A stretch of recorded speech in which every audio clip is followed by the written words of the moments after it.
மன்னவா ஒரு கோயில் போய் இந்த மாளிகை எதற்காக?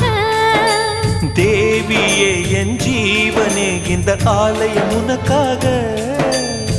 வானில் ஒரு புயல் மழை வந்தால் அழகே என்னை எங்கனம் காப்பாய். கண்ணே உன்னை என் கண்ணில் வைத்து இமைகள் எனும் கதவுகள் அடைப்பேன். சத்தியமாகுமா? நான் சத்தியம் செய்யவா? தொடு தொடுவெனவே வானவில் என்னை தூரத்தில் அழைக்கின்ற நேரம். Uva,